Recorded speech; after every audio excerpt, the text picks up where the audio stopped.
Wagemi na gmo wagmo Broda mana Italy oje. Ona si owokan we Nigeria with your men.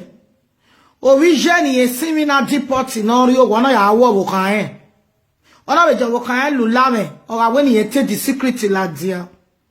So the confession the girl confess say yakbe na. Waga video na wa sure invite your friend please.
Manaya Gogie, Viva. Isaac, Quena. Although another muko, Wetin awa o na. Wetin awa o na na bada la o we o me la o godo. Je we no ton ya behavior sie. Na o godo je la go go broda. Doari mo bo we ni ekinye. Ade obo kan wo he wo ya. Ade obo kan wo ya we ni ekinye. Ekinye do en ya wa ho me. Ina brother la go we o me la go brother o me. Iyo saloba ya mi try. Try wa sa la go brother. Eri mama mi se. No, ma we yo we. Eri ya sunu. Okay, mi me na. This woman, her husband, they Italy. Her husband, junior brother, where they deport from Italy. You go to sleep with this woman. Take this woman, swear, with 4 children, married woman. Now, before she die, now the woman mother ask her daughter, say, confess, what did you and your husband brother do? She dey sick, not be small sick, she don't die herself. When she confess, now dead she can't die. So now her confession be this. How it takes sleep with her husband brother. How her husband brother take the touch her, take put her for itoto, take her swear okuta stone. Say uga onu ten and all that there. But the woman not talk and command. Sickness can't hold the woman. Mona they listening. She dey sick.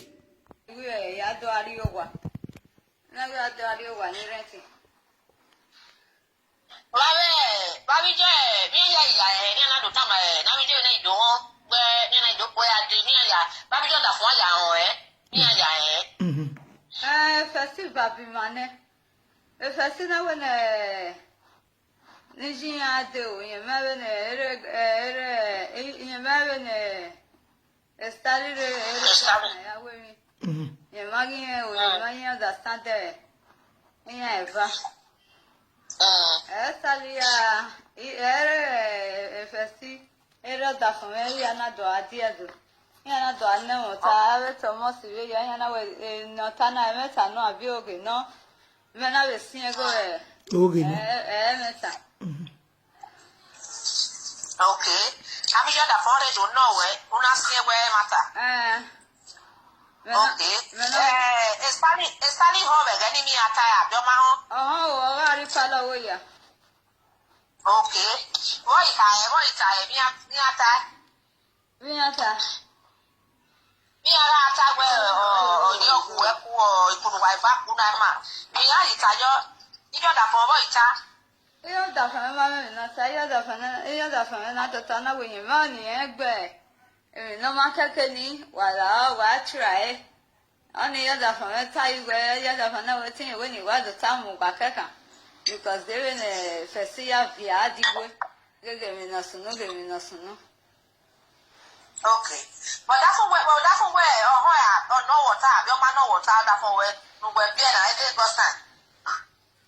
At the family, at the family,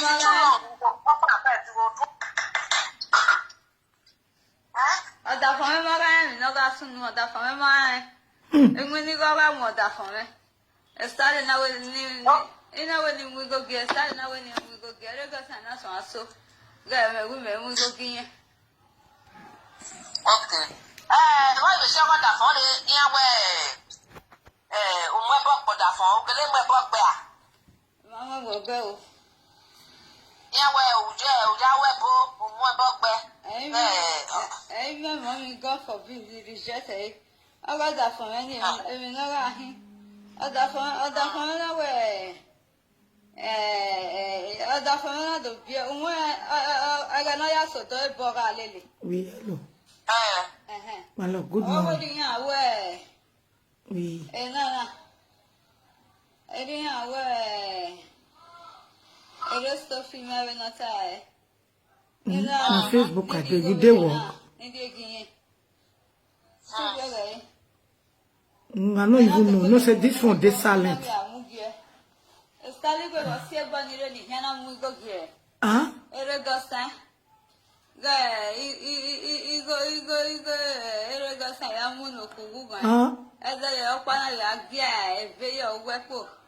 You there for work?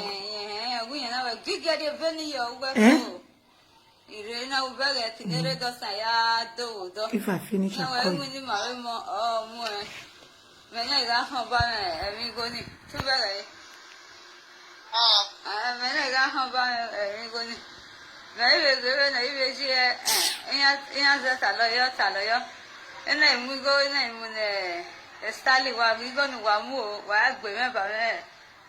Igo, estali na we ne fesi do muigo, ne fesi muigo la wa. Fesi ki muigo na, adani jagire, ana do espe na ya ma. Ije.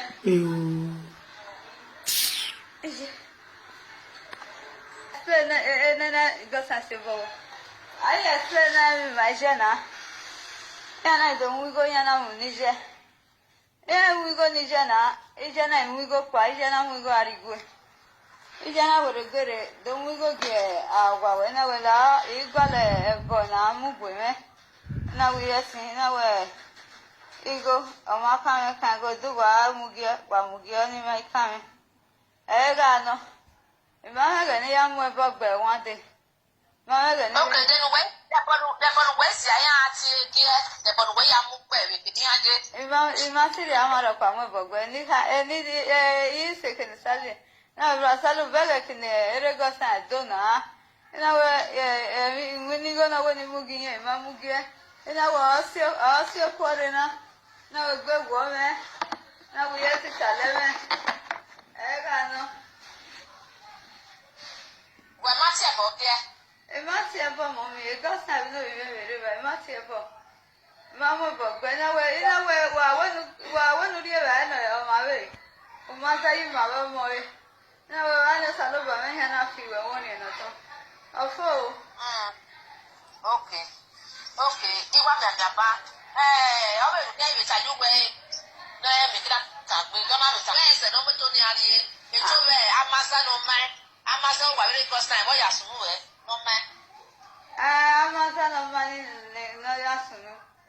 I got you a son, another bag. I went in my very good time, this again, the grass. And I will, so going and so go, Manala. And I will give you a young man, I must tell you. When I come and out, Mamma said, maybe Mamma said, or the way is now, your way is now.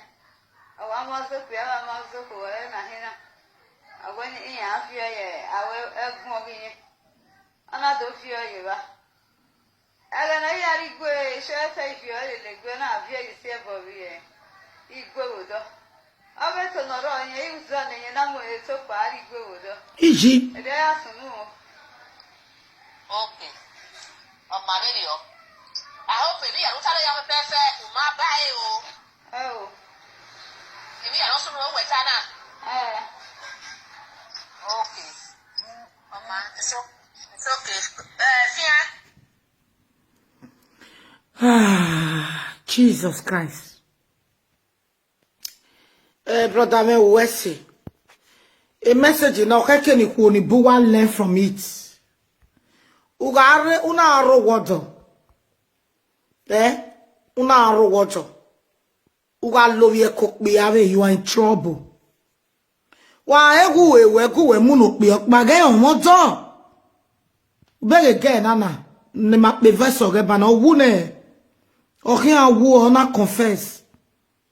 Anna when I wait time, obey, okay, I will. A woman, Noria. Why come with what kind of tell my maybe not in a way or 20 be an blame. Or lue bonnet. Neno bona hina.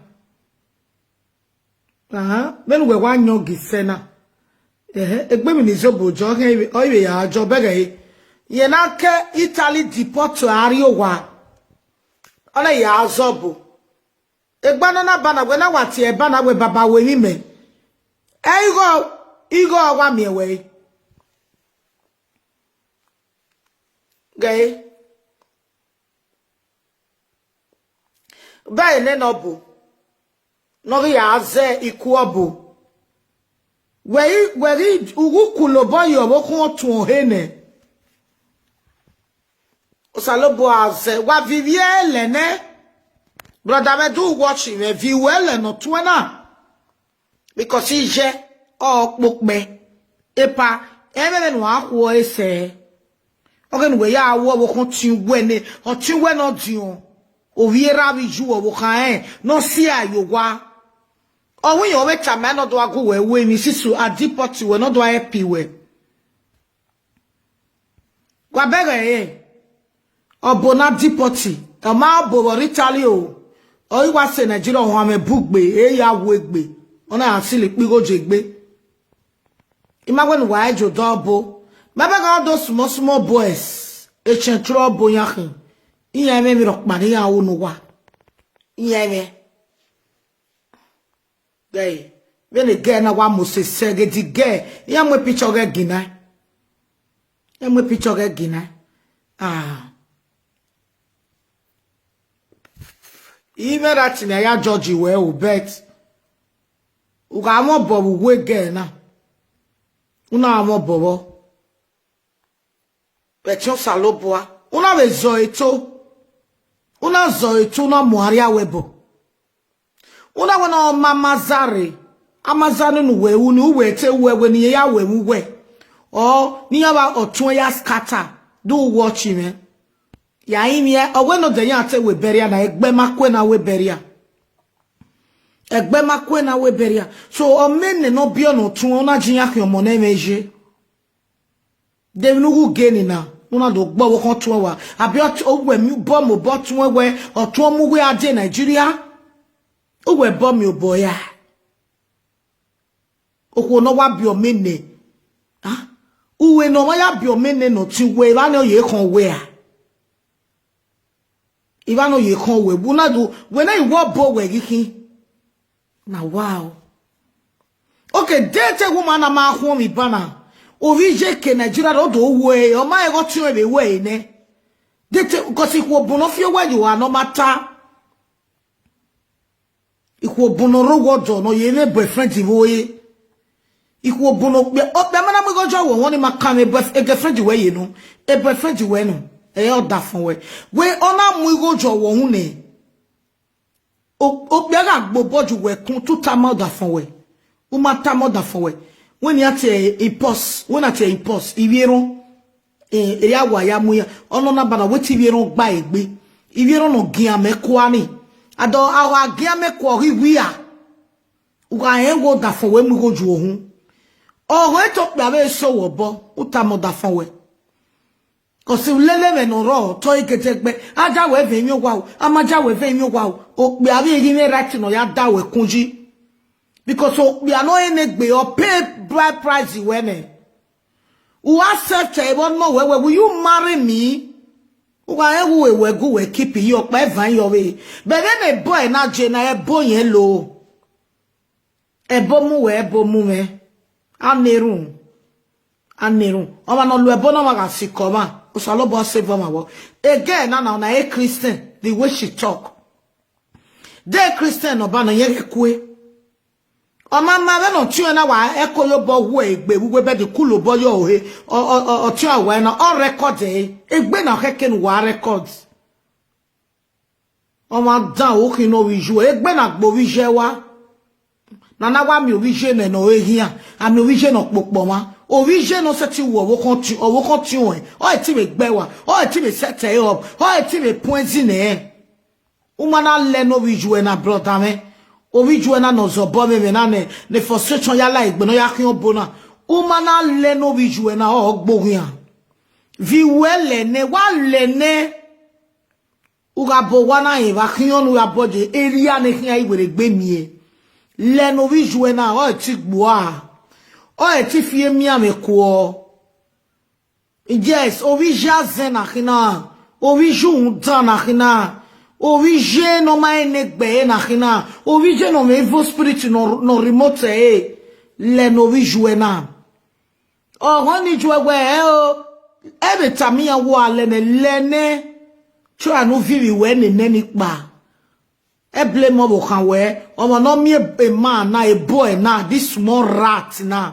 o ere bodan o wi alele otura ikitality wa atama we o temenye wa mebo o mebo mama so wodo mo bi edo siso bi ere bi o menene o pe no mo mene wo gwa na be do mo ko bebe mana wa ni go na ogbe we o ja no e wo boku ni no mebe webo wo ke na mi go no ya kokiya odo koke no re Nigeria odo koke no re webo so when ye wa lele poni o te manse me we ya amu fun ye speaker no wo ka ga bege ni abo da fun mi ke na agu ni we mi we ga wu we mo se do ge lo wi je dan o wi jo no te na wa gbo tin o ma ba sa lo bo apolo because to we te o na wa gbo wi ju o so ba na return again o ko but o da me sha o we return e be giwe o sa lo bo ke no ga we no gwa ni o ke ni ya ga ni ya be vie so gwa nu we ko ri po u ga mo bo wa won me ko wa ga po lo o we ga ri ge uwe ge no ke amaso we ogenu koso de tiju egu be gbo kan wa ewe ana meje obalo noro ibie kani na we onja ni yayi ohun ya agwedede we onja ni yayi ohun ya agwejeri ya we onja ni yayi anya wa no momo bi je we onja ni yayi na ya yo my job I say to you my job ma be very ho na ya job bo wi job my nwe I try that job ma very ho una jiwie una ya kin ya na merame una ya kin na meje o sa lo boa emi ka wo kin anno water oh no water we no bo na ga eyin na kina na chu egbe wa ka hon e vitali YouTube mi anaka bot message na ni me ta ma na igwe ni wa ewe YouTube me gwere gbe bu yen de be YouTube imi amuye ye line be derio guy yen na kina ga o bona dipoti a dipoti e vitali ona ya azobu we agwa we mi ona na ba na o we no be we mi nu e bagay ono na no ye jo do bowe wa wona wo mi no be ari o do bowe no bowe we ni e ke no boriri mu na o ma mi no hi wa gegede nene na kina we 4 children be no mo se bagay ya ri sike picture ge ti ya ri sike picture ge gina 4 children ge no mo se a o we na wa wujo wo kon tun e no mo mi ni ko na mu go johun wa le lo pe abe o gene no ti on iya na kina e ko ya wa ba lo won agbon wegbegbe agbon wegbegbe egbe mi o ja ni bi e kan ni aye ro ma wu o ma se jo ma wu why we make a statement now. Ero ma wo o ma se jo ma wo. Because era yo etian le ba wo ko ni. O era yo etian gba wo gomo. Ije no mo ye ko. Almost to me feel it down mona. O luga nera, ye who love me well. Brother, when no given a make a statement in a bed for me. Ero ma wo ma se jo ma wo de eri moka gu ka jime mega suse igeri oja me ma chogi mi akoderi ewebo ebe gwo gunu de chichi mega ragmo mega teri ewebo ma begin my vana wa mugbo ni eko ware neme de ki awari be muigo imigo meri efi ekpo ya jeto ya lu igo bo ma no me family be webo igo ni kia no igwe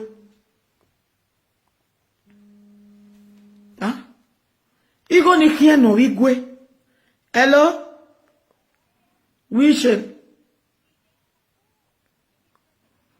Oui, comme hier, après tu passais chez toi. Comme hier, comme mes papis m'achetaient hier. Je suis tout seul, il n'y a personne, viens. Après, on nettoie. Passez chez toi avant que tu viennes. Ok, merci. Ok, passez chez toi.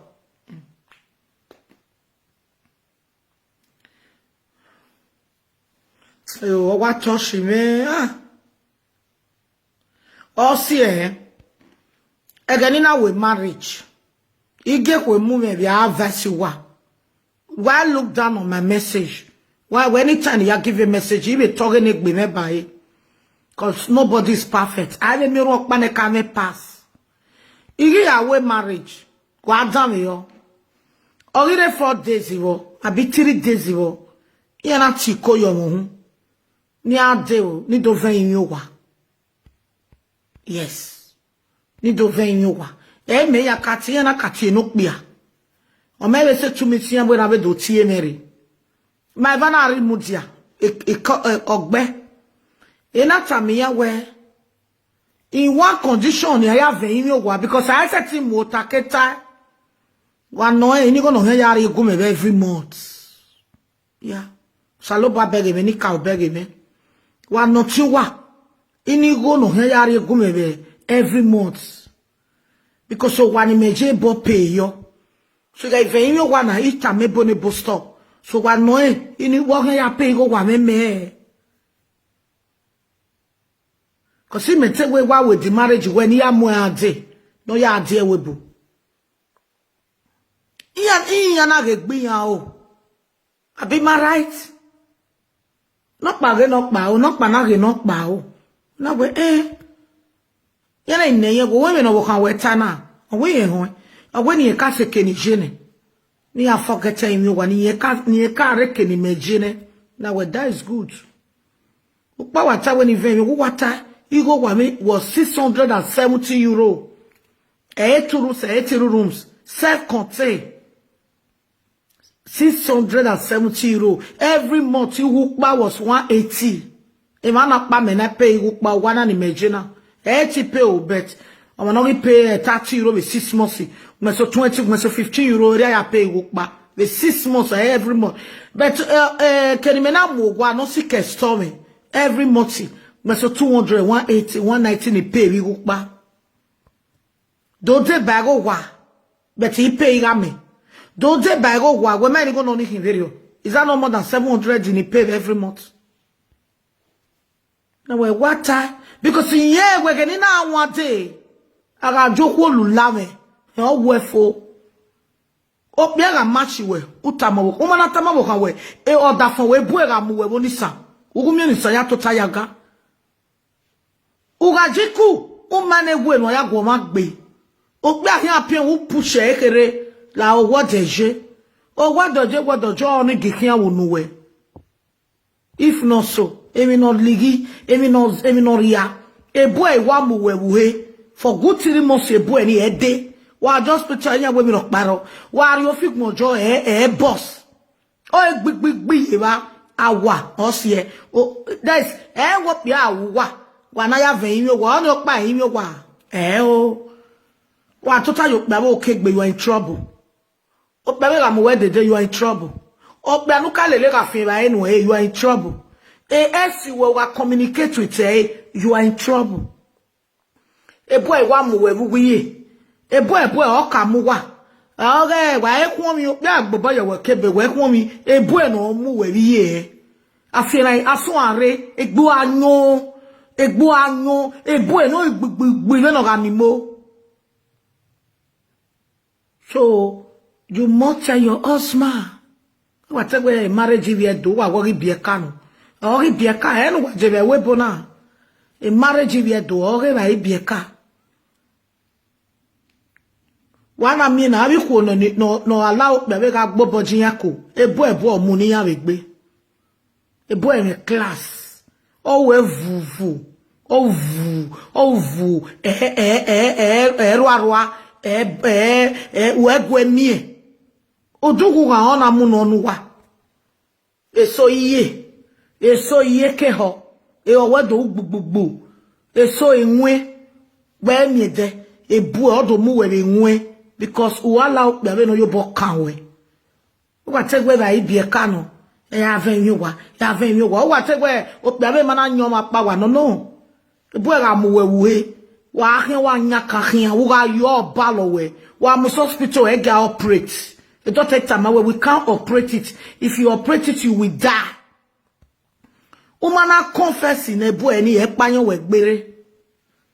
Omo pa ikebi o wa vi oyo ewo ikebi. ikebe no bia ni daeji ni o mata so wa ebo evana wa vio yo ikebe ege ya tota ege ya we anything ana ira no wa na khina ko be ne bu e na ya konkon na ebu oga bokeka okede we eri e de ni eje meeting ana gbo boji yen kun o so mana tawo so wa abi ya tamu wa ya keju wa ve yin wa iya tamu wa olele me no ro wa. Hello, God bless you. The man, ma ripia. Mebe meje me ma 20. Bibe 20. Hello, site we. Hello, mommy. God bless you. Hello, mommy. God bless you. This is Marital from Benin. Okay, God bless you. Yes, mommy. I've been trying to reach you for some weeks now. Because I'm in travel. I'm not in the house. Okay, please. Mommy, please. I sent so many messages to you. What do you want me to do for you? Mommy, please. I'm a single mother. I'm homeless. I'm looking for a house to stay here in Benin. Me, I don't have any house. I don't have any house. Unless maybe if I come back from travel, if I'm in YouTube, you come and beg people on YouTube. If they no guarantee, it can be yes, it can be no. Okay? Yes, mommy. So when I come back, by the grace of God, before month ending, I will be back. Okay, mommy. Okay, bye-bye.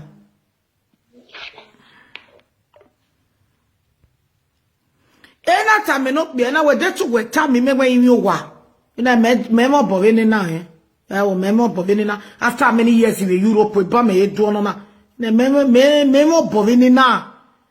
Imo bovini na. Egui. Ya. Go umerati no ya we umagwalo. O iwo keju umagwalo yale lo mabe. O yale lo mabe. I blame wa anybody no any be like we. It's not a crime. Umana be like la weregbe. Kose eba ibieka.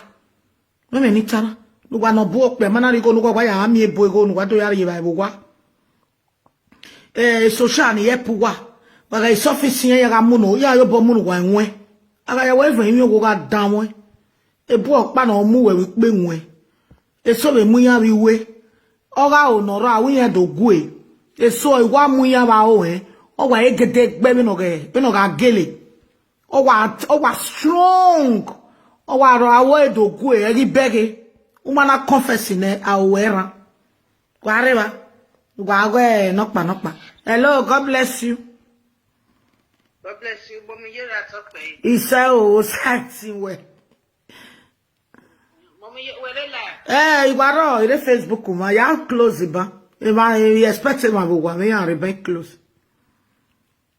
Okay, it's when it take go. Uti me we gbe 1 hour's time.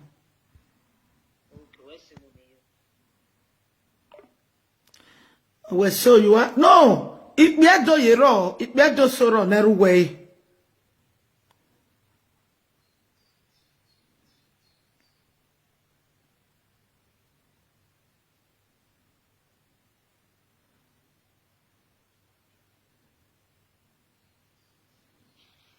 Hello, mommy.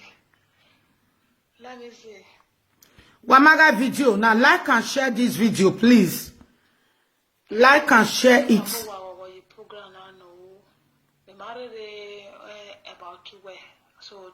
Nayera, this person, she's calling from, I think, maybe South Africa side. She said she's happy for my program. She loved my program. She no queen know me. Say this kind of person, they exist. No whatever